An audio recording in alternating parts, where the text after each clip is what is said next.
Hello, bonjour à toutes et à tous, j'espère que ça va. J'espère que ça va. Alors on a un angle de caméra un peu particulier puisque voilà, je teste un nouveau truc avec les écrans.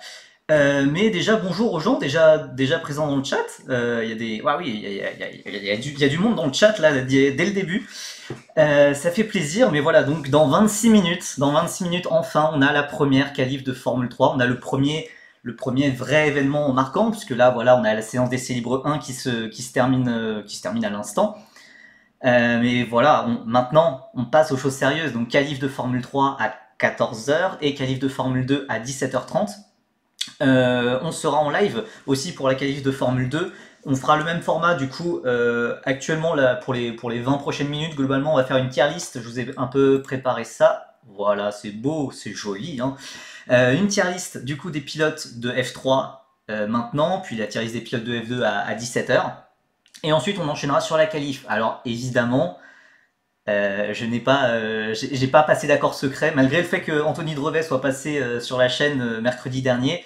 J'ai pas pu avoir d'accord secret avec Canal+ pour diffuser, hein, vous en doutez bien évidemment. Donc, on diffusera. Hop, attendez, hop, voilà. On diffusera donc le live timing comme cela. Donc là, c'est le live timing. Vous voyez les résultats des essais de Formule 3. Et en même temps, donc moi, je suivrai le live Canal+. Et pour commenter un peu comme pour suivre à la radio. Mais du coup, évidemment, il n'y aura pas les images. Peut-être que ça viendra un jour, hein, peut-être qu'on ne sait jamais. Hein, je serai chez Canal Plus un jour. Et ça serait très cool, on va pas se le cacher. Mais pour l'instant, on n'y est pas du tout. Euh, Par contre, pour les autres courses de Freka, de F4, etc., qui sont disponibles sur YouTube, là, on pourra diffuser les images. Mais pour l'instant, malheureusement, ce jour n'est pas venu, car on va devoir se contenter, se contenter du son. Euh, Oh, c'est trop gentil, Vettel Spin. Genre, après, j'ai pas envie de faire de l'ombre aux commentaires d'Anthony Drevet, puisqu'ils sont excellents. On a eu des commentateurs de F2, F3 très, très, très mauvais quand même, hein, chez Canal+, pendant longtemps. Et puis là, on a eu Anthony Drevet qui est arrivé, et c'était génial. Enfin voilà, c'est super. Le gars est passionné, et puis il sait de quoi il parle. Moi, j'avoue que le live, il est plus normalement pour les gens pour une alternative à ceux qui n'ont pas Canal. Mais après, écoutez, si vous voulez faire les deux en même temps, moi ça me va, hein, je vais pas cracher dessus, hein. Mais donc du coup, pour l'instant, on va essayer de faire un petit tour d'horizon du coup de ces 30 pilotes. Donc on avait fait des 30 pilotes de Formule 3. On avait fait la preview avec Anthony Drevet mercredi soir de la F3, de la F2. Évidemment, on n'avait pas pu passer sur tous les pilotes. Attendez, vu que le stream n'a pas commencé, je vais remettre la caméra où elle est d'habitude. Hop, ça passe. Bon, la caméra risque peut-être de tomber. C'est un peu surexposé, mais ça va. Ouais, voilà, ça passe. Bon, on va commencer, je pense, par le plus simple, par l'ordre alphabétique. On commence par Paul Aron. Paul Aron, alors il y a une question dans le chat, à quel week-end la moitié de la grille va changer déjà avant de commencer? Qu'est-ce que quoi? J'ai pas tout compris. Tu veux dire, alors pour le format des qualifications, donc les 30 pilotes vont avoir 30 minutes devant eux. Évidemment, et donc le résultat des qualifications déterminera l'ordre de la grille de départ de la course principale, de la course du dimanche. Le poleman aura d'ailleurs 2 points supplémentaires. Et la course dimanche, c'est évidemment la course principale, la course qui offre le plus de points, avec 25 points pour le vainqueur, puis 18, 15, 12, etc. jusqu'à la 10e place. Par contre, il y aura une course sprint le samedi, course sprint le samedi matin, où on inversera le top 12. Donc, pour la F3, c'est très important d'être dans le top 12 pour espérer un bon week-end. C'est même assez essentiel pour partir en tout cas du bon pied. Et en F2, on inversera le top 10. Donc là, c'est voilà, c'est le top 10 qui sera assez vital. Mais en F3, c'est le top 12. Alors non, je couvre pas la qualif d'Indy aussi, tout simplement parce que je ne m'y connais pas assez, tout simplement. Je suis vraiment plus spécialiste en formule de promotion européenne, donc l'IndyCar, je connais des trucs, hein, mais vraiment, ça serait du foutage de gueule si je faisais ça, quoi. Je suis pas du tout bien placé pour parler et commenter ça. Je serais là à essayer de reconnaître les voitures, ça serait assez catastrophique. On va commencer du coup par Paul Aron. Donc, Paul Aron, qui a le numéro 1, si je dis pas de bêtises, oui, il a le numéro 1 sur sa voiture. Il sera rookie, il nous vient de la Freka. Il a fait 3 saisons hein, en Formule Renault et Freca, protégé de Mercedes bien évidemment, et donc là voilà, il rejoint Prema, il est rookie. Euh, Bon, je suis pas spécialement convaincu par lui, en fait, je vais pas le cacher, il a toujours eu des très bons résultats, hein, ça c'est un très bon pilote, mais malgré le fait qu'il soit chez Mercedes, bah il a pas vraiment joué le titre, alors que au vu de son expérience, normalement il devrait jouer le titre, mais il a fait que troisième des 2 dernières années de Freca, alors c'est très bien, encore une fois c'est très bien, mais c'est pas fou. C'est pas fou, puisque voilà, en Freca en 2021, il avait été régulier, mais sans performance vraiment marquante. Et en 2022, c'était l'inverse. Il y a eu des performances super marquantes, mais des trous d'air absolument inexplicables et assez honteux, même pour un pilote de son expérience. Donc il a fait troisième. C'était une troisième place différente dans la construction, mais au final, voilà, donc c'est très bon, mais bah en fait, j'ai même envie, parce que là j'ai mis super pilote dans la deuxième catégorie, mais je sais même pas si ça le vaut, hein.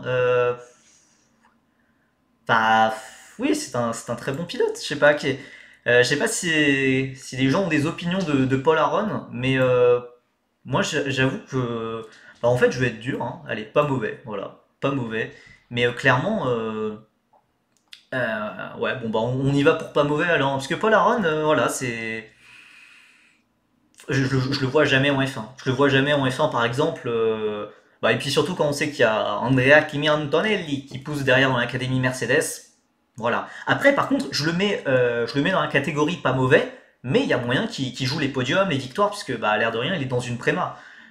Donc, il jouera devant, mais sur le long terme, voilà. Ensuite, on a Taylor Barnard. Et ça, Taylor Barnard, ça m'intéresse beaucoup, puisque je ne sais pas quoi en penser de Taylor Barnard. Enfin, voilà, vice-champion de F4 allemand de l'an dernier, le seul pilote capable de rivaliser avec les Prema. Il a fait 9ème de F4 italienne dans le même temps. Et surtout, voilà, cet hiver, on en a parlé en Formule régionale Moyen-Orient. Il a été le seul à concurrencer Antonelli. Il a été le seul pilote non Prema à jouer le titre, à jouer les victoires vraiment à la régulière à chaque course. Il a fait des remontées exceptionnelles en course. En qualif, c'est un peu plus compliqué encore, mais il a aussi été pas mal malchanceux. Bah, alors après, c'est peut-être la hype du moment, mais moi j'ai envie de le mettre dans la meilleure catégorie. Genre, enfin, il y a peut-être un potentiel inexploité. D'ailleurs, c'est un ancien protégé de Nico Rosberg. Nico Rosberg qui avait lancé son académie peu après sa retraite. Et quand Taylor Barnard était en karting, il l'avait signé. Mais voilà, après, Nico Rosberg n'avait pas vraiment continué son académie, donc ça s'est un peu essoufflé tout seul. Ouais, voilà, Paul Aron, ça fera du GT, ça fera de l'endurance. Ouais, de la Formule E, pourquoi pas. Bah, maintenant que Mercedes est parti, peut-être un peu moins, mais oui, c'est vrai que le GT avec Mercedes, oui, il y a moyen de faire une très belle carrière, quoi. Bah, Taylor Barnard, je sais pas, c'est un peu limite. Attends, vite vite en F2, puisqu'en soi il y a tout plein de pilotes qui méritent d'aller en F2. En vrai, on va renommer la première catégorie crack générationnel. Je sais même pas s'il y en a en fait dans cette promo, mais peut-être pas en fait. Euh, mais ouais, j'ai envie de mettre Taylor Barnard au-dessus. Par contre, voilà, le problème, il sera dans une Genzer. Donc, me sortez pas cette tier list à la fin du week-end en me disant, bah, t'as mis Taylor Barnard au-dessus de Paul Aron, mais Paul Aron, il est quatrième, alors que Taylor Barnard, il est 17ème. Bah, Taylor Barnard, il est chez Genzer. Chez Genzer, bah, voilà, c'est une équipe sur le déclin, une équipe qui devrait bientôt partir en plus à la fin de la saison, donc ça va être compliqué. Mais je pense qu'il y a moyen d'accrocher des petits podiums, par exemple en grille inversée, ça peut être sympa. Mais bon, faudra pas. Oh là, ça part déjà en débat sur Tsolov. Tsolov, malheureusement, je crois que les pilotes sont rangés par ordre alphabétique, donc Tsolov, on en parlera à la fin. Bon, allez, on peut parler de Tsolov. On peut parler de Tsolov dès maintenant. Tsolov, où qu'il est le petit, il est ici. Il est ici. Est-ce que je pense en fait c'est trop tôt pour le juger, pour dire que c'est un crack générationnel. Après, euh, c'est vrai que au vu de ce qu'il a montré jusqu'à présent, on peut dire que il est en avance sur les temps de passage, qu'il a fait une saison exceptionnelle en F4 espagnol, mais bah, il a fait que 21 courses. Enfin, 24, vu qu'il a fait la Formule régionale Moyen-Orient, enfin, vu qu'il a fait la dernière manche de Formule régionale Moyen-Orient, il était avec la pire équipe qui n'avait marqué aucun point. Il a réussi à marquer 10 points avec cette équipe catastrophique. Donc, enfin voilà, il y a quand même un vrai talent. Il s'adapte très rapidement aussi, puisqu'il découvrait la voiture à Yas Marina il y a une semaine, 2 semaines, pardon. Donc, il s'adapte très rapidement. Maintenant, les essais sur les essais de F3, il a été très bon. Il s'est montré devant. Par contre, aux essais libres ce matin, il était 21e. Ça vaut ce que ça vaut, c'est des essais libres. Je sais pas, en vrai, je trouve ça un peu limite pour le mettre en crack générationnel. Enfin, je sais pas, je suis un peu, je suis un peu mitigé. J'ai envie de voir un peu plus et surtout, enfin, je l'ai déjà dit 36 000 fois, mais ce qui me gêne, c'est qu'il a sauté la Frécasse, qu'il a sauté l'Eurocup 3. Je pense qu'il faudra attendre un peu.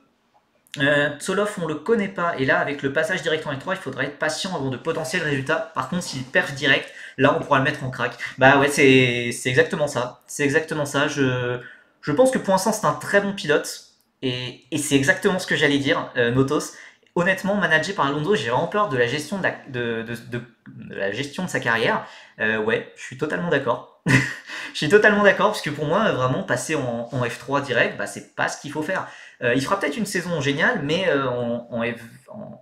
quand il passera en F2, il va avoir plein de lacunes, il va avoir plein de choses à apprendre, à découvrir, choses qu'il aurait pu découvrir en Freca. Voilà, j'attends de voir. Si il y avait eu Andrea Kimi Antonelli, je pense que je l'aurais directement mis en crack générationnel, mais Tsoloff, j'attends un peu.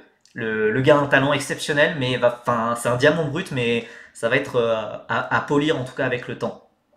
Et ben on peut continuer avec son, ouais, c'est ça, Théo a réussi, mais j'ai l'impression qu'il a un peu payé en 2022. Bah, ouais, c'est ça. Et puis d'ailleurs, Sébastien Philippe, le manager d'ART, il le dit, hein, que Théo manquait d'expérience, que l'équipe a fait des erreurs aussi, évidemment, mais que Théo manquait d'expérience sur certains points et que ça fait partie de l'apprentissage. Ils le disent très bien qu'il a brûlé les étapes et qu'il le paye maintenant.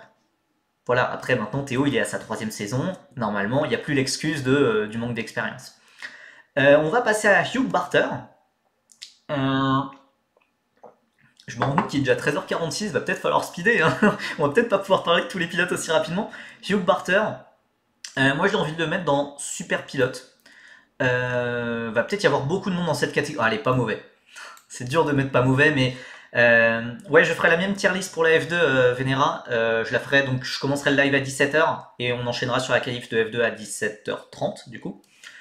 Du coup, Barter, ouais, ce que j'aime bien avec, enfin, ce qui peut l'aider à progresser très vite, c'est que déjà il est managé par Nicolas Todd, ça aide, et aussi il a beaucoup d'argent. Il est quand même vraiment, vraiment bien riche. C'est pour ça qu'il a pu faire la saison de F4 espagnole et de F4 française en même temps.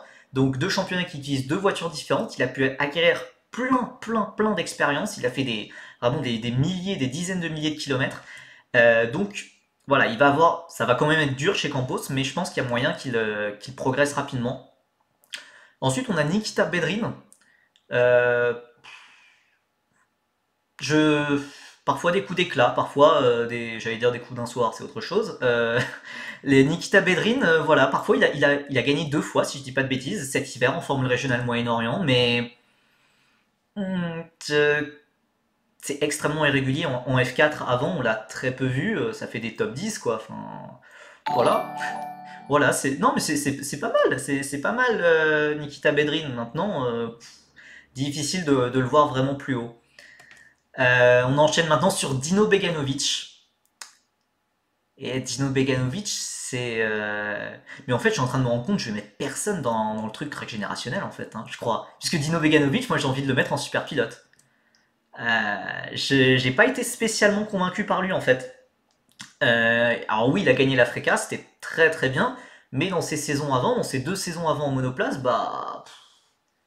Enfin, non, c'était très bien, mais comparé à un Gabriel Emini ou un Isaac Hadjar ils ont commencé en Freca en même temps, bah voilà, enfin, il avait vraiment, il faisait vraiment des erreurs, il était pas si rapide. Donc voilà, ensuite Prema a fait un gros step en avant en Freca l'an dernier, ça l'a beaucoup aidé, mais je sais pas, je suis pas spécialement convaincu par lui. Et surtout chez Ferrari, je pense qu'il peut être facilement bouché par Oli Berman, qui me paraît vraiment très bon. On en reparlera, mais voilà. Et ensuite on a, ouais, les cracks n'arriveront que l'an prochain. Ouais, oui, bah oui, avec Andrea Kimi Antonelli, Raphaël Camara, Alex Dunn sûrement. C'est vrai qu'on aura une sacrée génération. F3 2024, ça va être chaud. Peut-être même des jeunes qui viendront de F4. Enzo Dellini, malheureusement, mon petit chouchou, il n'aura pas l'âge requis, malheureusement. Mais c'est vrai que, enfin, voilà, de toute façon, la F3, ça donne toujours des championnats fous, hein. C'est là où il y a le plus d'action, le plus de dépassements. Donc oui, c'est quand même. Oui, il y a Tuka Taponen. Ouais, il y a tout plein de monde. Il y a tout plein de monde. Il y a aussi la rumeur d'Oriane Pain pour aller chez Prema en F3. Enfin, moi, c'est une rumeur que je déteste. J'espère qu'elle ne fera jamais cette erreur. Mais c'est une rumeur quand même qui traîne un peu, puisqu'elle a pas mal testé en GP3, à côté de Paul Aron, à côté de Beganovic. J'ai même entendu qu'elle avait testé plus que Beganovic. Je trouve ça un peu bizarre, mais j'espère qu'elle fera jamais ça, hein. Enfin, bah non, elle a une super carrière en endurance qui est en train de se lancer. Ne fais pas ça, Dorian. Enfin, si tu nous écoutes, reste en endurance, éclate-toi. En endurance ou en GT, hein. Je dis en endurance parce qu'elle passe en LMP2, mais voilà. Enfin, ouais. On verra ce que ça donne, hein, en tout cas. Gabriel Bortoleto. Donc, Gabriel Bortoleto, on le rappelle, c'est lui qui a dominé les essais libres. Et il était très en forme aux essais de pré-saison, et moi j'ai vraiment envie de croire en lui.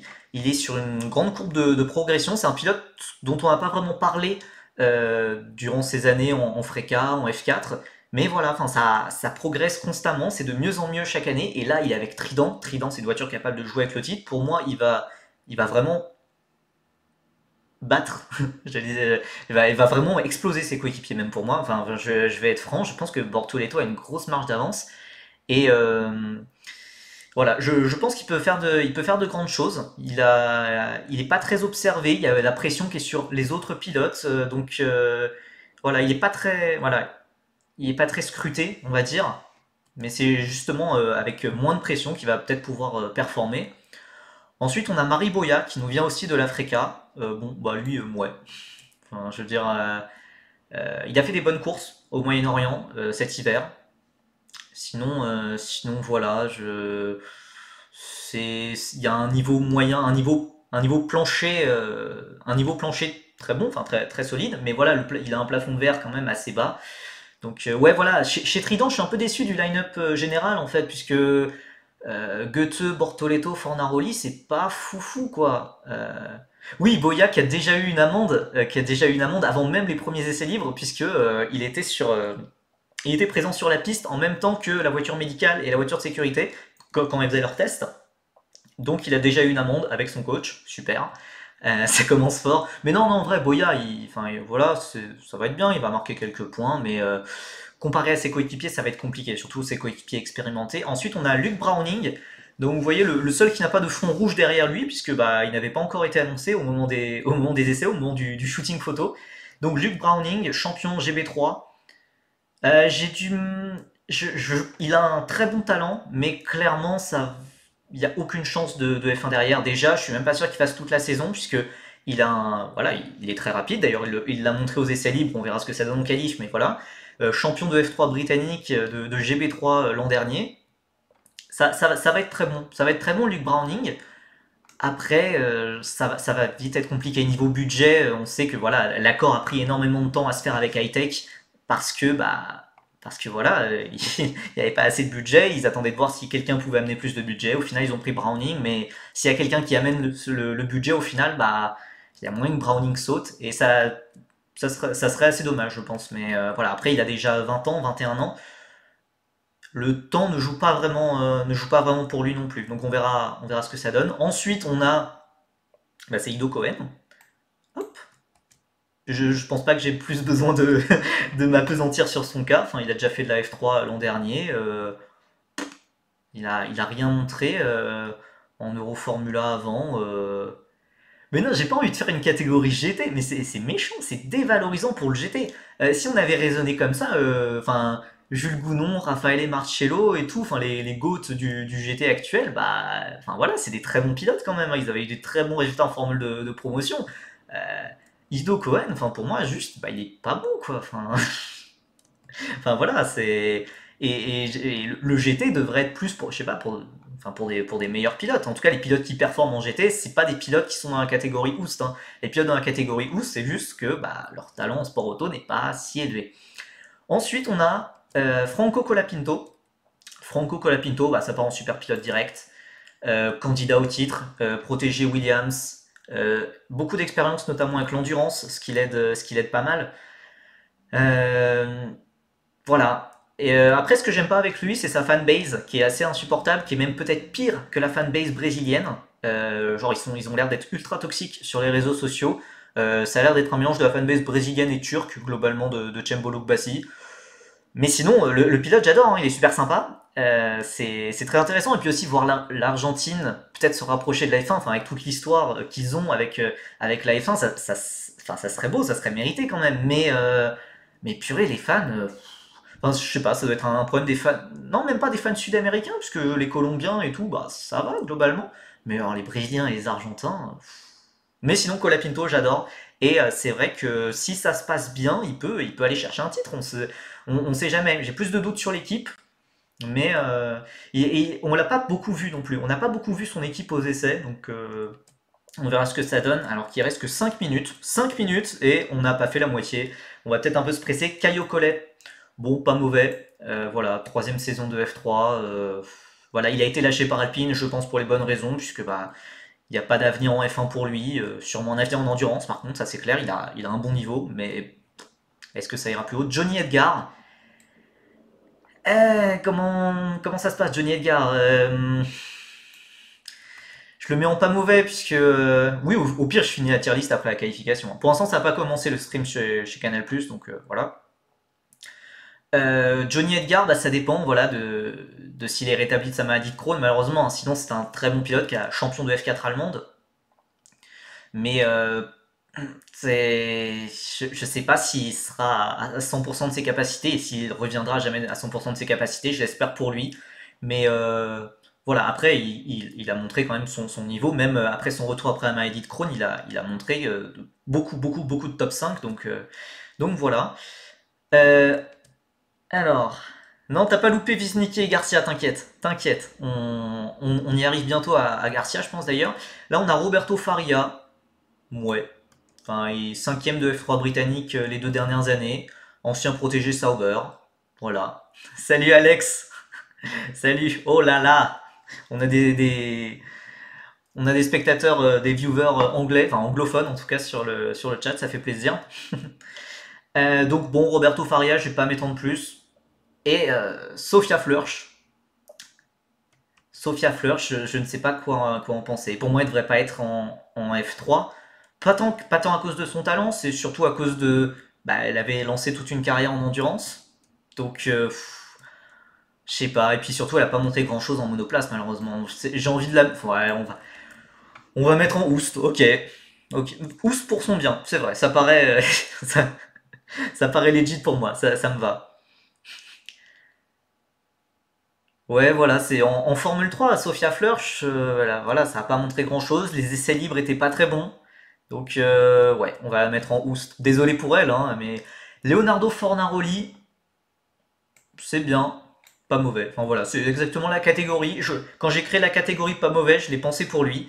Champion Freca rookie en titre, mais au final, ça faisait que huitième. Voilà, c'est bien. Enfin, c'est difficile d'être plus hypé. J'aurais bien aimé le voir une deuxième saison en Freca. Une deuxième saison en Freca, ça aurait été pas mal. Là, il saute direct en F3 chez Trident. Pourquoi pas? Je suis pas plus hypé que ça par lui, quoi. Ensuite, on a Kylen Frédéric. Mouais. Mouais, c'est sa troisième saison. Euh, Sa troisième saison, au bout d'un moment, il faut montrer plus de choses. Il a gagné la F3 britannique, fut un temps, mais maintenant, ça fait vraiment longtemps qu'il n'a pas fait grand chose de bien. Il était coéquipier d'Isaac Adjar, et bah, il s'est fait un peu. Voilà, Isaac Adjar lui a donné la leçon alors qu'il était rookie. Ça fait pas du bien. Maintenant, il sera le pilote le plus expérimenté d'ART, donc normalement, il devrait jouer régulièrement devant, mais voilà, c'est un peu compliqué pour lui, mais on verra ce que ça donne. Mais c'est sûr, face à Saucy et Tsoloff chez ART, ça va être compliqué. Et donc ensuite, on a Alex Garcia, qu'on a vu en Euroformula. Et bah voilà, il est là grâce à son budget, c'est bien. Beaucoup de pilotes, pas mauvais, une vraie année de transition F3, mais c'est logique quand on sort de la promo exceptionnelle de 2022. Ouais, j'ai vu que ça commence chez Canal, donc après il n'y a pas encore les voitures en piste. Je pense qu'il y a moyen qu'on finisse la tier list un peu avant. Euh, donc ouais, c'est peut-être une année de transition, parce que c'est vrai qu'en crack générationnel, là je me dis, bah, qu'est-ce qu'on met en fait? Qu'est-ce qu'on... Pour moi, on pourrait mettre Soloff, mais il n'a pas montré assez. Donc ensuite, on a Oliver Goethe. Bah, je suis désolé, il a peut-être gagné un titre en Euro Formula, et je sais que Anthony Drevet, qu'on voit à l'image d'ailleurs sur le stream canal, est très convaincu par lui, et qu'il avait fait une pige en F3 l'an dernier, qui était très satisfaisante, mais moi, Oliver Goethe, je suis pas convaincu du tout. Il a fait une saison de Freca mauvaise. Ouais, voilà. Oliver Gray, pareil, ouais, puisque Oliver Gray, donc protégé Williams pourtant, hein, donc c'est le protégé d'une académie de F1 le plus bas, mais le plus bas dans cette tier list, mais Oliver Gray, bah, deuxième de F4 britannique après 2 ans, et surtout à 100 points du champion Alex Dunn qui a loupé une manche. C'est bon, hein. Ok, enfin, c'est bien d'être deuxième de F4 britannique, mais dans ce cas, tu montes en F3 britannique, tu montes en GB3, ou tu montes en Freca, ou je sais pas. Mais là, de passer directement, ça paraît du suicide, et je suis même pas sûr qu'il soit devant ses coéquipiers, dont on n'a pas encore parlé, mais bah si, on a parlé d'Ido Cohen, mais on n'a pas encore parlé de Hunter Yeni, et bah ça va être, enfin, ouais, ça va être compliqué, Caroline, cette année, sûrement encore pire que l'année dernière. Et oui, Oliver Goethe, c'est celui qui s'était mis dehors à Spa avec Zen Maloney, mais voilà, qui avait fait des grandes courses quand même. Change par meilleur pilote actuel au lieu de Crack Génération. Bah du coup, alors, ouais, ok, bah, je veux bien faire ça. Puisque meilleur pilote actuel, bon alors on n'y est pas encore, mais je saute un peu les étapes, j'ai envie de parler de Gabriel Emini. Euh, Peut-être pas un crack générationnel justement, mais pour moi c'est le meilleur pilote de la grille avec le plus de potentiel. Et aussi avec le plus de maturité, puisqu'il a fait 2 saisons de Freca, il a joué le titre, c'est le seul qui a réussi à. C'est le seul rookie à avoir joué devant dès sa première année en Freca, ce qui n'est pas évident quand même. Euh, oui, alors on dit dans le chat, bah Colapinto c'est très. Colapinto c'est très bon, c'est très solide, très régulier, mais est-ce que c'est le pilote qui sera toujours en haut, qui va pouvoir enchaîner les victoires, qui va pouvoir jouer le titre? euh, Je sais pas, c'est un pilote très régulier, très solide. En endurance, il l'a déjà montré d'ailleurs en 2021, il sera excellent. Mais Colapinto, je pense que Colapinto et la monoplace, c'est peut-être pas le meilleur match. Après, on verra, on verra ce que ça donne. Et c'est vrai que la F4 britannique avait peut-être pas un très bon niveau, selon Alex Studenkov dans le chat. Bah, c'était surtout Alex Dunn et les autres, hein. C'était voilà, Alex Dunn seul sur sa planète, qui sera en F3 britannique cette année. On aurait bien aimé le voir en F3, mais voilà. Alors que oui, là, le stream commence vraiment. Donc les premières voitures sortent de la voie des stands. Pour l'instant, on va juste chauffer les pneus. Il y a encore moyen qu'on puisse finir. Donc ensuite, on a Christian Mansell. Je l'aurais mis en mouet, je le mettrais en pas mauvais, puisque quand même Christian Mansell, c'est assez fort ce qu'il fait, puisque Christian Mansell, on le rappelle, il est diabétique de type 1, donc enfin, c'est assez compliqué, enfin voilà, avec sa condition il a un risque de pouvoir faire des hypoglycémies à tout moment, ce qui doit être assez stressant. Et enfin voilà, c'est déjà un exploit énorme d'arriver à ce niveau-là. Palmarès de Mansell, j'ai un nom de famille, bah le nom de famille qui n'est même pas lié à Nigel, donc non, il est australien.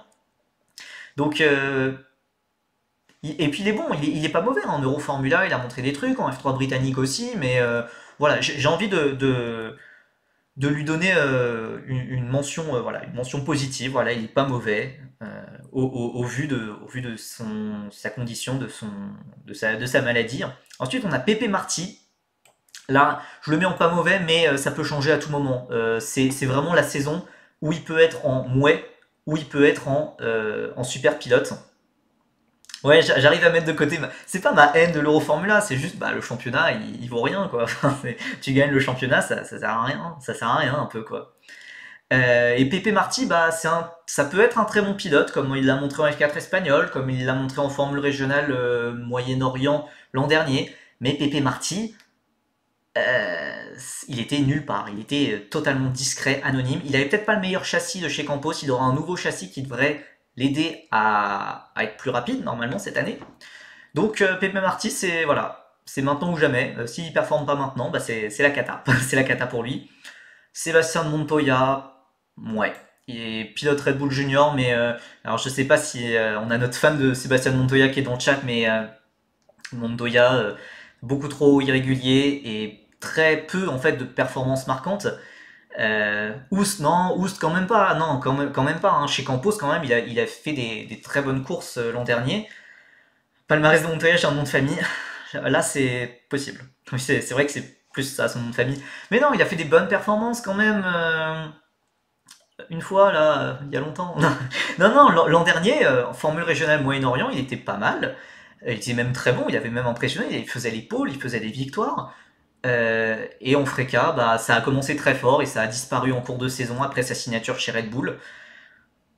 Voilà.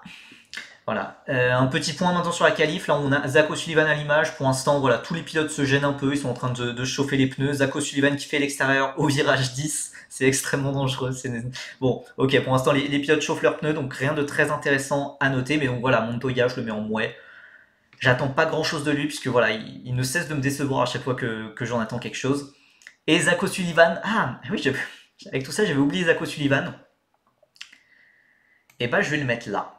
Je vais le mettre dans la catégorie la plus haute, puisque Zach O'Sullivan, il n'est pas très connu en France, hein, je l'ai souvent dit, mais il a quasiment tout gagné en une saison au Royaume-Uni, en F4, enfin, en Ginetta Junior, puis en F4 britannique, puis en GB3, et il a fait une saison exceptionnelle de F3.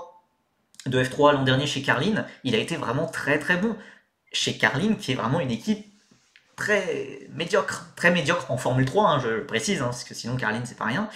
Mais voilà, normalement Carlin ça joue le fond de peloton et lui il a réussi à faire un podium, il a réussi à faire une pole et il a fini 11e au championnat. Enfin, et c'est vrai qu'en plus il a déjà eu un test en F1 car il avait gagné un prix Autosport, l'Autosport International Show, quelque chose comme ça. Donc il a déjà eu un goût de la F1 et je pense que Williams vraiment pour le futur, si par exemple on sait jamais Sargent c'est un fiasco en F1, d'ici 2025-2026, essayez de préparer Zach O'Sullivan. Ça peut être bien. Et j'espère qu'il aura des séances d'essai libres une avec Williams pendant l'année. Ça serait vraiment sympa.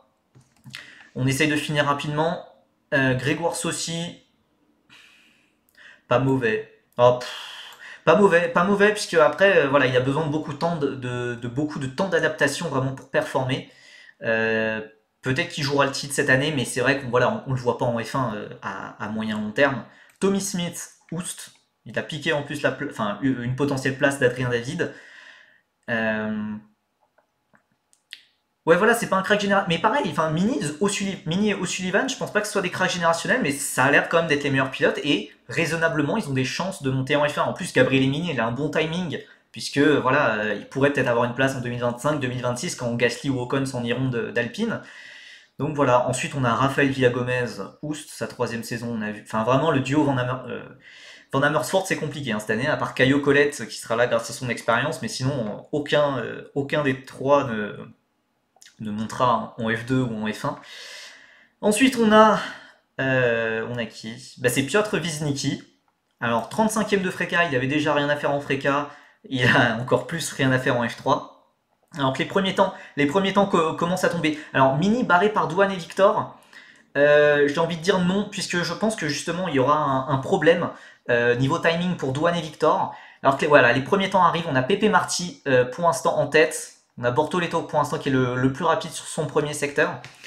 Mais voilà, Gabriel Mini, je pense que justement il a un super timing, car Douane et Martins, bah s'ils performent maintenant, qu'est-ce qu'ils font en 2024? Qu'est-ce qu'ils font même en 2025, puisque les Gasly et Ocon peuvent rester aussi. Il y a un petit problème à ce niveau-là pour eux. Ils sont très talentueux, mais Gabriel et Mini, bah, s'ils performent au bon moment, et s'il y a une place qui se libère au bon moment, bah, ça sera le plus pratique. Et oui, bah, après c'est vrai que oui, Douane et Martin, ça peut totalement aller en endurance. Hein. Ils ont totalement les qualités pour, mais s'ils performent trop rapidement, il y aura un souci pour les deux. Et je pense que le timing est plus approprié pour Mini et Tsolov qui pourraient arriver en ayant genre gagné la F2 en 2025. Et voilà, ça serait. Voilà. Après, la longévité de Ocon chez Alpine ou de Gasly, voilà, ça c'est quelque chose qu'on peut pas vraiment prévoir. Ça dépendra beaucoup du duel Gasly-Ocon justement. Et voilà, Gabriel Bortoleto qui fait le meilleur temps. Il fait le meilleur temps, il confirme les essais libres. Allez, on finit Hunter Yeni, Oust. Voilà. Bon, comme ça, on a fini la tier list. On y reviendra peut-être à la fin de la qualif, mais là voilà, ça commence à s'échauffer avec le live timing. Hop, on actualise puisque visiblement c'est toujours resté sur la séance d'essais libres. Allez, allez. Donc voilà, Bortoleto, pilote le plus rapide. Alors ça c'est intéressant, devant Mini, Marty et Kylen Frédéric. Et ben vous voyez, je l'ai peut-être dévalorisé un peu trop vite, hein, le Kylen Frédéric. Oh, Grégoire Saucy, oui, qui a un peu coupé un virage, qu'il a perdu dans le secteur dans le secteur 2, dans le secteur assez technique. Euh, ouais, Bortoleto, là, il a l'air d'être très très à l'aise dans sur cette nouvelle voiture, peut-être avec Trident. En même temps, avec Trident, on rappelle qu'ils avaient gagné le titre par équipe en 2021 avec Douane et Novalak. Donc on sait que Trident, ça joue devant. Mais Bortoleto, c'est vrai que ça commence très très fort. Donc pour l'instant, voilà, Bortoleto, Mini, Marty Frédéric, Montoya, Barnard. Barnard, c'est excellent pour une Genzer, c'est intéressant. Ouais, bah Bortoleto, le problème, c'est les fans brésiliens. Hein, c'est chiant, j'adorerais être pour les pilotes sud-américains. Hein. Enfin, voilà, le Brésil, l'Argentine, c'est des pays que je dois aimer et tout, que je dois adorer. Mais bah, les fans sont insupportables et c'est assez dommage. Alors, on voit la comparaison entre les différents secteurs de Gabriel Bortoleto et Gabriel Emini, d'ailleurs deux Gabriel. Et Gabriel Emini gagne beaucoup dans le dernier secteur, mais ça reste à 3 centièmes quand même de Mini. D'ailleurs, on l'a vu là, Gabriel Emini qui part sur un nouveau tour, un peu à l'erreur quand même sur le premier virage, un peu trop de survirage, ça glisse beaucoup quand même sur la high-tech. On va voir, donc il est au virage 5. Gabriel Emini, est-ce qu'il est en avance pour l'instant sur Bortoleto? Bah pas vraiment, non, ça n'améliore pas. Alors peut-être que bah, son erreur au premier virage, à l'épingle du premier virage, l'a un peu fait du mal. Je pense qu'il va quand même relâcher, puisque je vois pas. Enfin, je vois pas pourquoi il attaquerait encore sur les pneus. Oui, Taylor Barnard, c'est TBA, c'est pas To Be Announced, c'est vraiment Taylor Barnard, puisque dans le même temps, il y a Hugh Barter, HBA. Donc oui, voilà. Hop. Purée, ça actualise pas vraiment. Hop. Alors, j'essaye de mettre ça bien. Donc Gabriel Emini, Frédéric. Attendez, mais. Attendez. Alors le problème, c'est que le live timing est en avance sur moi, ce que je vois chez Canal+. Parfait. Parfait. On apprécie, mais je pense que du coup, ça veut dire que le temps de Gabriel Bortoleto a été retiré. Alors, j'ai pas vu l'infraction des track limits. Et oui, donc c'est ça. C'est ça, il a bien été retiré le chrono. Euh, Oh, Gabriel Emini attaque comme un malade, mais au dernier, mais il attaque beaucoup trop. Il est vraiment sur virage, ça va être compliqué. Et il rentre directement au stand. Ouais, c'est plus sage. C'est plus sage. Mais donc, et Pepe Marty aussi qui voit son temps annulé. On a une grille abusée pour l'instant. Après, il y a beaucoup de pilotes qui n'ont pas encore fait de temps. Euh, mais après, c'est sur le stream, pas de la F1 TV, hein, je suis sur Canal Sport. Donc bah, c'est un peu logique qu'il y ait un petit décalage, mais quand même pas à ce point. Donc voilà, là je suis à 18 minutes 15. Je suis à 18 minutes 15 sur le stream Canal. Donc normalement, voilà, il y a 20 secondes de différence. Je vais peut-être me focaliser quand même sur le stream de chez Canal. C'est pas évident. Et c'est dur à gérer des streams. Hein. Mini nous fait une Fernandez en Autriche en 2020. Ah non, non. Alors Fernandez, pour rappel, il avait fait la pole position chez ART, la première pole position de la saison, et c'était totalement inattendu. Il avait comme coéquipier Théo Pourchaire et Alexander Smoliard, et évidemment tout le monde chez ART attendait Pourchaire et Smoliard. Et au final, bah, c'était incompréhensible. Fernandez avait fait la pole. Il avait été sorti au premier virage en Autriche, et on l'avait pas revu de l'année. Et d'ailleurs, on l'a pas revu en sport auto. Je sais pas vraiment ce qu'il fait Sébastien Fernandez. Ah oui, dans le sens où il la met en travers dans chaque virage, oui. Oui, c'est vrai. Ouais, je comprends mieux comme ça. Mais, alors pour l'instant, on a Mini Frédéric Montoya. On a vu d'ailleurs le paternel de Montoya à l'écran. Mais voilà, il y a encore quand même beaucoup de pilotes qui n'ont pas encore fait de temps et qui se lancent maintenant. Donc je pense, voilà, il y a comme très souvent d'ailleurs en qualification en F3, en F2, il y a deux stratégies différentes. Il y a ceux qui vont faire deux tentatives, qui vont sortir des stands deux fois, en début et en fin de séance, et ceux qui vont avoir qu'une seule tentative en milieu de séance, quand la piste est un peu plus libre généralement, même si c'est pas tellement le cas, pour avoir le moins de carburant possible. Et c'est peut-être quand la piste est la piste est la plus adéquate, en tout cas pour faire un tour rapide. On a Zach O'Sullivan à l'image, donc là pour l'instant, voilà, il n'y a plus de pilotes qui font les temps, tout le monde est en train de se préparer ou est en train de rentrer au stand. Et c'est Kylen Frédéric qui a vu son temps annulé. Alors, par contre, les track limits, ça commence à faire beaucoup en fait. Enfin, et surtout, ça prend beaucoup de temps. Ça prend beaucoup de temps à être annulé, puisque pour l'instant, on aurait donc un doublé high-tech. On aurait un doublé high-tech avec Mini et Montoya. Ça prend beaucoup de temps, hein, puisque ces tours-là, les tours qui sont annulés, bah, ont été faits il y a plusieurs minutes. Donc ça n'a pas du tout l'air d'être de capteurs automatiques. Ça a l'air compliqué. J'espère que c'est pas, j'espère que c'est pas un mauvais présage pour la F2 et aussi pour la qualif de F1, puisque vraiment voir des tours annulés plusieurs minutes après, euh, enfin, c'est très bizarre en tout cas. Donc pour l'instant, on a Mini Montoya, Barnard, Colapinto, Browning, Villa Gomez, Edgar, Barter, Flurch, Cohen et Wisnicki.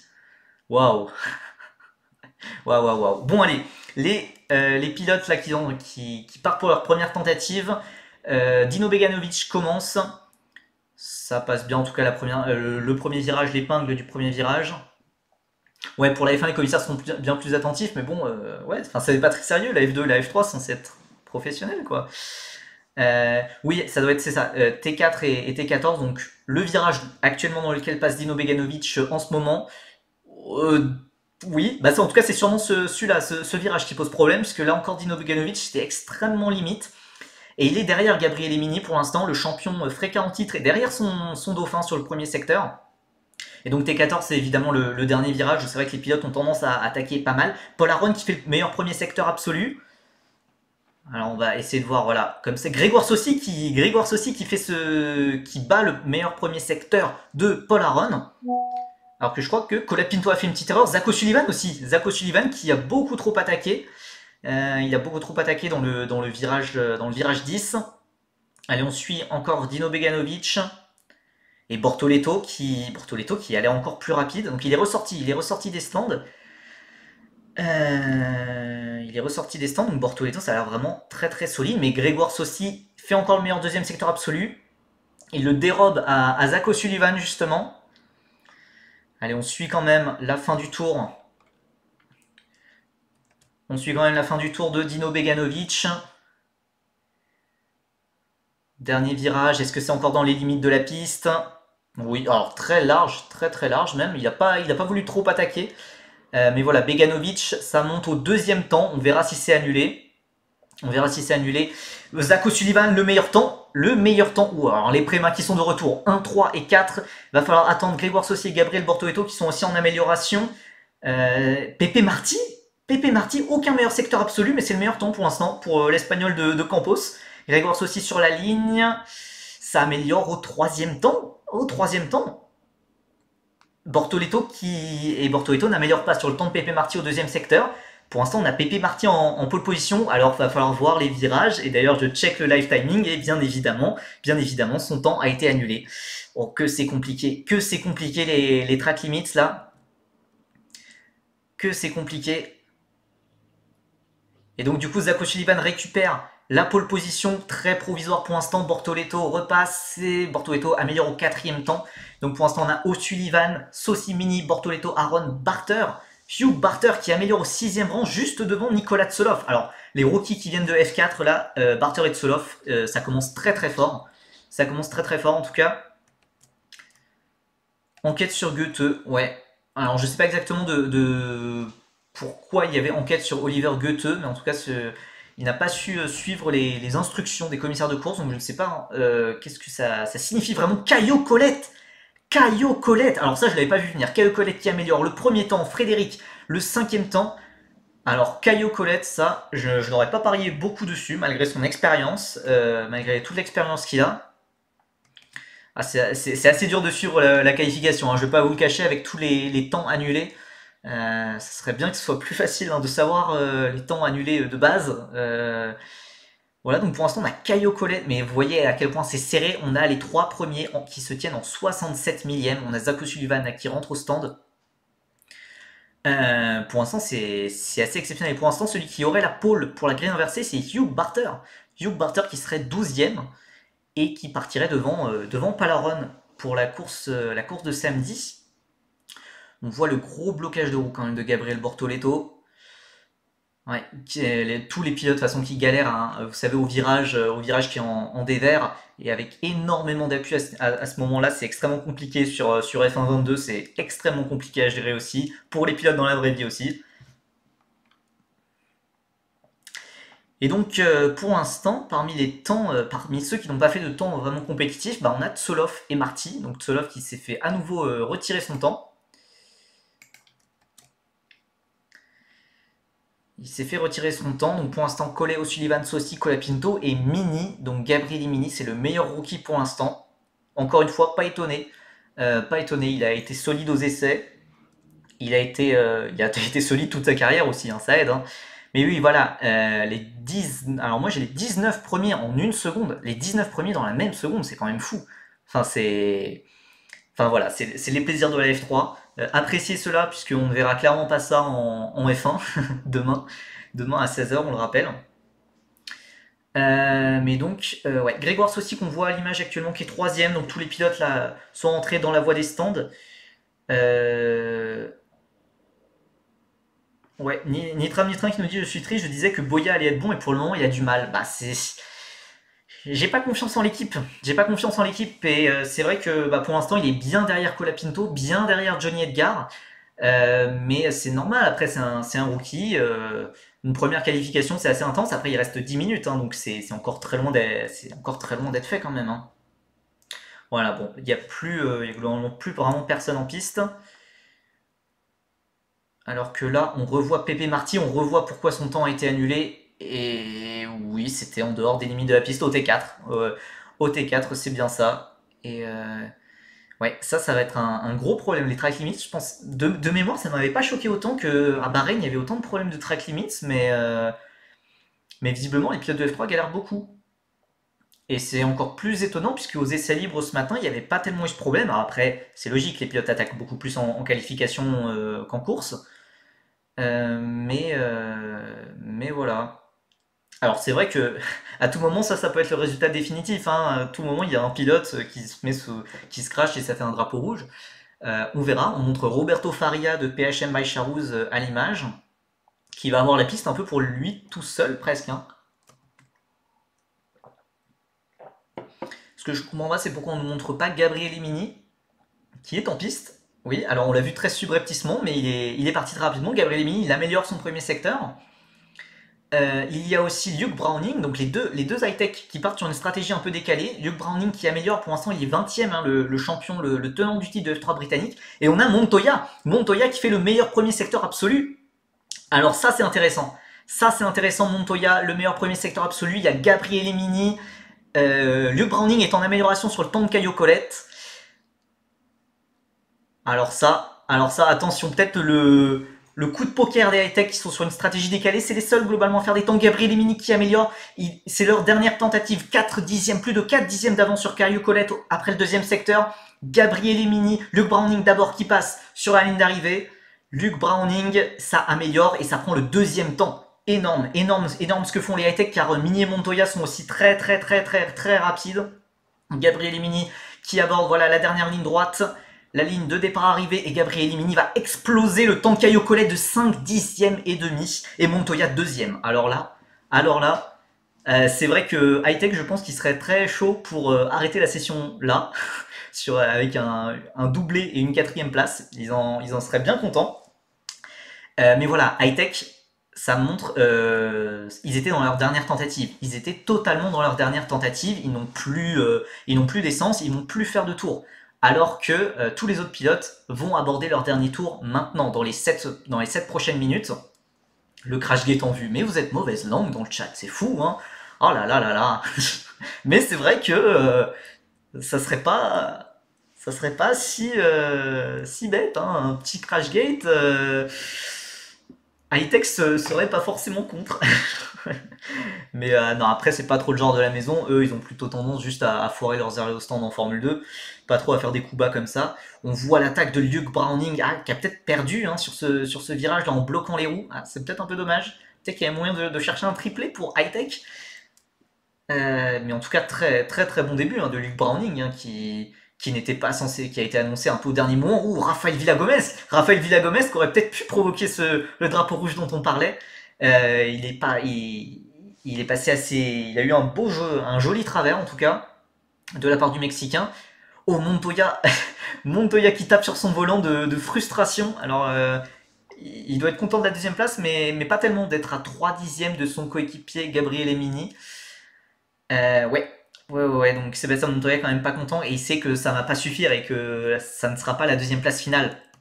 On rappelle que les commentateurs ont décidé de se barrer apparemment. Ah bon? Ah, je ne sais pas. En tout cas, moi je suis bien là. Je suis bien là si vous voulez. Mais euh, durant les qualifications de Formule 3, les équipes ne peuvent donner de l'essence aux voitures qu'au tout début de la session. Donc là, Gabriel Emini, même s'il voulait remettre de l'essence pour partir pour faire une dernière tentative dans les 5 dernières minutes, il pourrait pas. On n'a pas le droit. On met de l'essence qu'au tout début de la session et la stratégie, normalement, on la connaît au début. Donc, Mini Montoya Browning, c'est figé. Ça n'améliorera pas. Par contre, les pilotes derrière, ça va encore beaucoup changer. On voit les ART d'ailleurs qui mènent le cortège avec Grégoire Saucy en tête et qui va aborder un nouveau tour de chauffe. Bon, on respire un peu plus. Alors, Gabriel Emini n'a pas relâché, il n'a pas du tout relâché. Luke Browning a relâché, mais Gabriel Emini n'a pas relâché et a encore amélioré son propre meilleur premier secteur, qui était déjà le meilleur premier secteur général. Mais le problème, c'est qu'il va arriver sur du trafic, Gabriel Emini. Donc, il risque d'être gêné dans cette tentative. On le voit à l'image d'ailleurs, et on voit qu'il y a des voitures devant lui. Montoya n'a pas amélioré, lui. Ouais, c'est compliqué la réalisation, hein, je suis d'accord. Hein. Je suis d'accord, bon, on va dire que c'est la rentrée. Gabriel Emini qui est vraiment à l'attaque là sur le T10. Il sort bien quand même du T10. Et c'est les meilleurs deuxième secteur absolu. Alors pour l'instant, Montoya se prend une piquette par Sébastien Montoya. C'est 3 dixièmes, 3-4 dixièmes par secteur. Oh attention, alors Gabriel Emini, s'il fait la pole dès sa première qualif, ouais, pour l'instant, il est en amélioration de 1 dixième après 2 secteurs. Est-ce qu'il va passer? Il va encore améliorer une 47,055. C'est extrêmement rapide. Maintenant, les pneus doivent être morts, donc ça m'étonnerait qu'ils puissent faire un. Et peut-être qu'il ne doit plus avoir assez d'essence non plus, mais les pneus doivent être morts, donc il ne va pas pouvoir refaire de nouveaux tours. Et finalement, il n'a pas été gêné par le trafic, donc ça, c'est une bonne chose. Donc Piotr Wisnicki qui améliore 17ème aussi. Pour l'instant, c'est pas mauvais, hein. En vrai, hein, je me suis moqué de lui, mais pour l'instant, c'est vraiment pas mauvais. Mais cette qualif est loin d'être terminée 3 minutes, mais il y a surtout la très grande majorité des pilotes qui va aborder voilà, son tour. On a les ART toujours qui mènent le cortège. Grégoire Saucy, Tsolov, Frédéric. Derrière, on a une Van Amersfoort, je ne sais pas qui c'est. J'ai dit Montoya se prend une piquette par Montoya. Non, Montoya se prend une piquette par Mini. Bon, bah écoutez, je ne sais pas ce que font les commentateurs, du coup. Va falloir peut-être réveiller Anthony, je ne sais pas ce qui s'est passé. Beganovic, toujours 30ème sans chrono, ouais, les track limits. Là, du coup, Beganovic, c'est maintenant ou jamais. Hein, voilà, il va pas falloir se louper là sur les un ou 2 tours qu'il va pouvoir faire. Ça dépend quand il passe sur la ligne, puisqu'il ne reste plus que 2 minutes 43 au moment où je regarde le stream. Grégoire Saucy qui attaque, du coup, son avant-dernier tour. Il aura 2 tentatives quand même. Pour l'instant, ça a l'air assez solide. Alors, Tsolov, il va être très proche de Saucy, j'ai l'impression. Il va être très proche de Grégoire Saucy. Il faut voir si ça peut l'aider côté aspiration, mais ça peut aussi peut-être le gêner s'il est trop proche avec l'air sale dans le deuxième secteur. Grégoire Saucy qui améliore, mais pour l'instant, c'est derrière Gabriel Emini pour 34 millièmes. Mais vous voyez, tous les pilotes sont en amélioration. Avec voilà, tout leur secteur sont écrits en vert évidemment, ce qui montre qu'ils sont en amélioration personnelle, mais pour l'instant il n'y a pas d'amélioration absolue, hein. On voit les plus rapides pour l'instant c'est ouais, Grégoire Saucy il a l'air en forme, Grégoire Saucy. Les ART de manière générale, alors pourvu qu'il continue ça en Formule 2. Alors l'économiseur de batterie est activé, non c'est pas le moment, c'est pas le moment. Ah, Alors, les trois high-tech font mal, mais voilà, comme je le dis, ils ont déjà fait leur dernier tour, ils ne vont plus améliorer. Là, tout le monde améliore encore, et on a Zach O'Sullivan. Voilà, Zach O'Sullivan qui fait le meilleur deuxième secteur absolu. Donc la qualif est loin d'être finie. C'est juste parce que les high-tech ont fait leur meilleur tour en premier. Mais hors Gabriel Mini, les deux autres high-tech ne devraient pas pouvoir jouer la pole.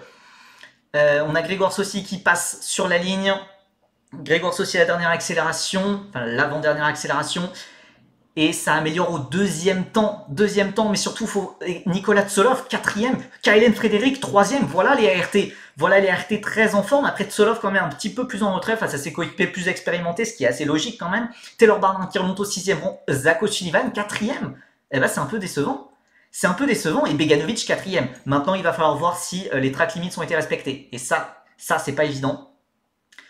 Les prémas qui sont de retour évidemment au meilleur moment, 4e, 5e, 6e, et Zach O'Sullivan qui avait fait un deuxième meilleur secteur absolu fantastique, mais qui n'a pas amélioré sur le dernier secteur, donc ouais, un peu difficile à dire. Bortoletto, deuxième, c'est vraiment excellent ce qui fait le pilote Trident. Les autres Trident passent, Fornaroli 5e, alors qu'on revoit, bah voilà, non, pas de blocage de roue de Grégoire Saucy, je suis mauvais dedans, non, un très bon passage de Grégoire Saucy au T10, ça a quand même un peu large sur le vibreur, ça va peut-être un peu gêner. Et Zach O'Sullivan, on va voir pourquoi il a raté son troisième secteur. Oh oui, gros travers, et c'est même en dehors des limites de la piste. C'est même en dehors des limites de la piste pour Zach O'Sullivan à cause de ce travers où il a perdu du temps. On voit Gabriel Mini, le drapeau à damier qui est agité. Le drapeau à damier qui est agité, mais encore les pilotes qui n'améliorent plus. Les pilotes qui n'améliorent plus. Il n'y a plus assez d'essence, tout simplement. Gabriele Mini fait la pole position en tant que rookie chez Hightech. Alors, est-ce que Alpine n'aurait pas dégoté le meilleur coup? Alors ça... Et donc oui, il n'y a plus personne qui améliore. Il n'y a plus personne qui améliore. Donc visiblement, les pilotes qui sont ressortis tout à la fin étaient là pour un seul tour. Ils n'avaient de l'essence que pour un seul tour. Waouh! Donc, je m'y attendais pas quand même. Euh, et oui, purée, Tsolov 18. Attendez, on va revoir la grille, mais c'est fou.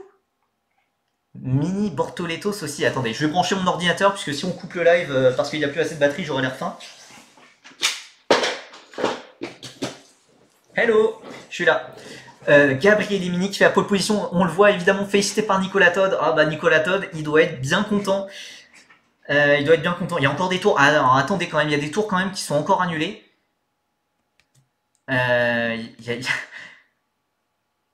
Colapinto P13, j'avais pas vu. Oh, mon dieu, mais cette grille.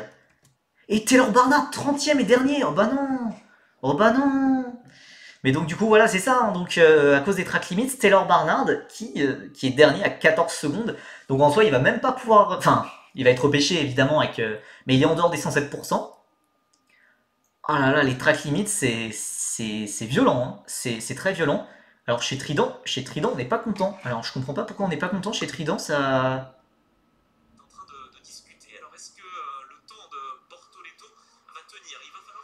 Bon alors attention, Bortoleto qui est peut-être sous enquête pour sa deuxième place. Alors ça c'est intéressant, va falloir voir quand même si ça bouge ou pas, hein, puisque ça a pas l'air, le résultat a pas l'air définitif, hein. Mais pour l'instant Bortoleto est bien deuxième, en tout cas c'est ce qui a marqué sur le live timing. Et on n'en a pas parlé, Hugh Barter 5ème. Hugh Barter 5ème. Ah, attendez, il y a beaucoup trop de choses à dire, Waouh. Waouh, c'est... Bon, attendez, tout simplement, on va partir de la fin et on va revenir du début. Mais là, il y a beaucoup trop de choses à dire. Taylor Barnard, du coup, 30e. Vous voyez, il y a encore des changements. Hein. Là, je crois que c'est juste Ido Cohen qui a perdu 2 places. Son tour a dû sauter. Mais, purée, là, on voit Montoya 15e à l'image. Oh, Juan Pablo. Oh, il est pas content, Juan Pablo. Juan Pablo, donc le papa, évidemment, qui le suit sur tous les grands prix. Et ouais, Sébastien Montoya, il est dégoûté. Il est resté dans sa voiture. Il, ouais, il hoche un peu la tête. Il doit se demander, mais comment mon coéquipier il a fait ce temps? Et c'est compliqué. C'est compliqué. Ouais, c'est super fort de la part de Mini. Florge 24. Bah, J'en attendais pas moins. Enfin, déjà, ouais. Je comprends pas pourquoi elle est revenue en F3, pourquoi Alpine la soutient, pourquoi la F3 la soutient. Je comprends pas trop. Bon, allez, moi, je bois un peu d'eau. Taylor Barnard 30ème, donc ça c'est vraiment les track limits, c'est dommage puisqu'il jouait vraiment le top 10. Ensuite on a Roberto Faria, très très loin, donc je pense que son dernier tour a pas dû être compté non plus. Ensuite Alex Garcia, Tommy Smith, Hunter Yeni, Ido Cohen, Sofia Flörsch, Piotr Wisnicki, c'est des pilotes voilà, qui ont trusté ma dernière ligne, la dernière ligne de ma tier list hein, qui est juste ici. On n'est pas surpris. Nikita Bedrin, seulement 22ème, bah voilà, un pilote très irrégulier. Oliver Gray, 21ème, bah pour un pilote Williams dans une académie, enfin voilà, dans une académie de F1, c'est pas bon, c'est pas assez. C'est pas assez, c'est pas assez. Après, c'est une première qualif, évidemment, il y a énormément de progression. Voilà, il est encore jeune, il a que 18 ans. Villa Gomez, Boya, Browning, seulement 18ème, j'avoue être un peu déçu. Il avait l'air de commencer cette session, cette séance bien plus haut. Après, évidemment, il n'a pas été très bien préparé. Ensuite, on a Nicolas Tsolov, 17ème. Bon, Tsolov 17ème, c'est compliqué. Après, j'ai envie de dire, on va peut-être pas le juger trop rapidement, puisque de mémoire, Pourchaire, la première qualif de Pourchaire en F3 était très loin d'être folle aussi, hein. Il avait été très loin et c'est en course qu'il avait réussi à remonter. Mais maintenant, en fait, je pense surtout que pour Tsolov, ça va peut-être être quand même assez compliqué et qu'il risque de payer son choix de passer en F3 directement. Puisque là, ça voudra dire déjà, il va devoir se débarrasser du. Il sera vraiment au cœur du peloton, Nicolas Tsolov, et il va devoir faire des dépassements, chose qu'en F4 espagnol, il n'était pas tant habitué à faire, vu qu'il partait toujours devant, vu qu'il écrasait le championnat. Il va devoir apprendre beaucoup de choses cette année. Et c'est compliqué pour Nicolas Tsolov quand même, surtout derrière ses coéquipiers. Derrière Saucy, on pouvait s'y attendre, mais derrière Frédéric, ça fout mal. Johnny Edgar seulement 16ème, Montoya 15, bah on en a parlé, mais voilà, c'est très décevant. Alors c'est pas si décevant dans l'ensemble, hein, 15ème avec une high-tech, pour sa deuxième qualif de F3, c'est pas mauvais, hein, mais quand on voit la performance du coéquipier, quand il est à 4 dixièmes, Solov DNF dans le crash du premier tour, non, mais non. Non, mais bah en fait, au contraire, je pense qu'il est. Bah en fait, il y a deux théories. Ou soit il est beaucoup trop précautionneux et genre il est au-delà du top 20 après le premier tour, ou soit il attaque trop puisqu'il veut avoir des points et tout et ça finit en carnage. Mais connaissant un peu la mentalité de Solov, je pense qu'il va pas trop faire, il va pas trop faire l'idiot, hein. Mais bon, on verra. Ensuite, Christian Mansell, donc bah, très bonne performance quand même, hein. On l'attendait peut-être pas aussi haut, l'Australien. Colapinto 13, ça la fout mal. Colapinto 13, donc en dehors du fameux top 12. On rappelle, le top 12, c'est le top 12 qui est inversé. Le 12e partira de la pole position pour la course sprint, qui offre moins de points, mais demain. Donc le 12e, c'est Pepe Marty, qui partira en pole position devant Caio Colette. Donc, donc ça sera une première ligne expérimentée. Mais c'est intéressant de voir. Pepe Marty, vraiment, je pense qu'il va essayer de faire une année de rédemption après l'année catastrophique qu'il a vécue en F3. Donc voilà, il va falloir confirmer en course maintenant. Mais surtout, Pepe Marty, il y a un problème, puisque bon, on en reparlera après, mais il est battu par son coéquipier rookie. 11e, Caio Colette. Bah, c'est Caio Colette, quoi. C'est bon, mais c'est pas fou. Par contre, ouais, les Préma 8, 9, 10. Et surtout dans l'ordre. Donc O'Sullivan 10, Aaron 9, Beganovic 8. Euh, Non, les Prémas sont pas dans les choux. Et en vrai, de mémoire, on avait eu bien pire sur certaines qualifications de l'an dernier avec Leclerc, Berman, Crawford, où parfois on avait les trois qui étaient en dehors du top 12. Donc non, c'est pas catastrophique. Et il y a moyen de gratter tes gros points, et puis on sait que voilà, Préma, bah, ça reste Préma, et en course ils peuvent vraiment remonter, et surtout que c'est pas des pilotes mauvais, quoi. Mais maintenant, c'est sûr que bah, on les attendait un peu plus haut. Moi, surtout Zach Sullivan, 10ème, et voilà, il est même derrière ses coéquipiers. Attention, ça reste que la première qualif, hein, évidemment, on va pas trop extrapoler. Voilà, la première qualif, l'an dernier, on le rappelle, ça avait été Colapinto en pôle devant Roman Stanek et Kouchmeini. Ça n'a pas du tout donné ça le reste de la saison. Donc voilà, ça permet de voir quand même que les tendances des essais sont confirmées, cette qualif, et qu'il y a certains pilotes qui s'adaptent plus rapidement à la F3 que d'autres. Donc ensuite on a Leonardo Fornaroli, très bonne première qualif, hein, je ne l'attendais pas aussi haut clairement. Sixième Kylen Frédéric, bah très bon, très bon. Après c'est sa troisième année, donc c'est bien qu'il soit enfin à ce niveau-là. Maintenant il va falloir garder ce niveau-là, garder ça tout le temps, toute la saison. Et je pense que l'avantage qu'il a grâce à son expérience va se réduire petit à petit quand les rookies vont commencer à apprendre et à progresser. Et cinquième, Hugh Barter. Hugh Barter, notre vice-champion de F4 française, de vice-champion de F4 espagnol aussi. Hugh Barter, cinquième avec une Campos. En plus, avec un vieux châssis, hein, je vous l'avais précisé, qu'il avait le châssis de Pepe Marty de l'année dernière. Et waouh! Franchement, vraiment étonné, super étonné par Hugh Barter, qui va du coup s'élancer très haut pour les deux courses. Il y a vraiment des gros points à aller chercher et il faut maximiser, puisque quand tu es dans une campos, tu sais pas combien de fois tu auras cette opportunité de jouer les top 5, de jouer le podium, même les points en fait, hein. Donc Hugh Barter, c'est exceptionnel ce qu'il a fait. Oliver Goethe, quatrième. Bah, j'ai été très mauvaise langue sur lui dans ma tier list, mais aussi avec Anthony Drevet durant la preview mercredi dernier, avant-hier. Mais voilà, quatrième, c'est très solide. Grégoire Saucy, leader d'ART, ça joue devant, on s'y attendait, c'est troisième. Gabriel Bortoleto, la bonne surprise des essais libres, la bonne surprise des essais de pré-saison. Il est rookie et il mène Trident vers la deuxième place. Et premier, Gabriel Emini. Et surtout Gabriel Minon, enfin voilà, c'est vraiment une pole quand même avec la manière, j'ai envie de dire. Et ouais, le top 5, enfin le top 5 est super intéressant. Et vraiment, Gabriel Mini, je le dis encore plus que jamais. Là, enfin, monter dans le train de la hype Gabriel Mini, il a fait que deuxième en Freca l'an dernier, il est vrai. Il a été battu par Beganovic, il est vrai. Mais il y a vraiment quelque chose de très intéressant chez ce pilote. Il peut monter en F1 totalement, il a les contacts pour, il a le budget pour. Ça peut être lui, hein, techniquement, le prochain Italien en F1. On va peut-être y avoir deux Italiens en F1 très prochainement avec Mini et Antonelli, hein. Et ce qui est incroyable, c'est que aucun des deux n'est dans l'académie Ferrari. Comme d'habitude, Ferrari qui loupe les pilotes italiens, c'est habituel, hein, voilà, on s'y fait, hein, avec le temps. Mais donc, ouais, Gabriel Mini en pole position. Maintenant, va falloir voir s'il peut confirmer ça en course. Mais en fait, surtout, je pense que Hightech a beaucoup progressé quand même. Hightech a beaucoup progressé et ce grâce à Isaac Adjar. Isaac Adjar a dû, l'an dernier, était chez Hightech et il a dû montrer la voie quand même pour Hightech. Il a fait de Hightech une équipe qui était du milieu, du ventre mou du peloton, à une équipe capable de jouer les victoires, jouer les titres. Je pense que de voir aussi que Adjar pouvait faire ça avec une high-tech, ça a rendu l'équipe beaucoup plus vendeuse. Et à la fois pour les pilotes, et à la fois pour les ingénieurs, les mécaniciens, de voir qu'il y avait un vrai potentiel et tout dans cette équipe. Donc c'est possible que l'équipe ait progressé, mais il faut surtout pas sous-estimer la performance de Gabriel Mini, c'est exceptionnel. C'est exceptionnel, et maintenant il va falloir tenir en course.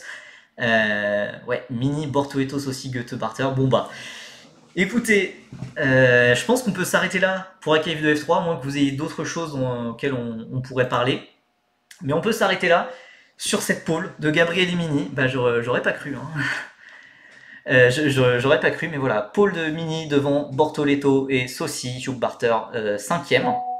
Et donc, du coup, on se retrouve à 17h pour la F2. Pour la qualif de F2, on commencera, donc même format que tout à l'heure. Là, on commencera par une tier list des pilotes de F2. Ça devrait aller plus rapidement, normalement, vu qu'il y a moins de pilotes. Et ensuite, on suivra la qualif tous ensemble. Mais en tout cas, c'était très plaisant. Et voilà, maintenant, la qualif F2 avec les 4 Français, ça va être encore plus intense. Et donc, voilà, on a extrêmement hâte. Donc, bah merci d'être venu pour ce premier live de la journée. Et du coup, bah, je vous donne rendez-vous à 17h. Salut!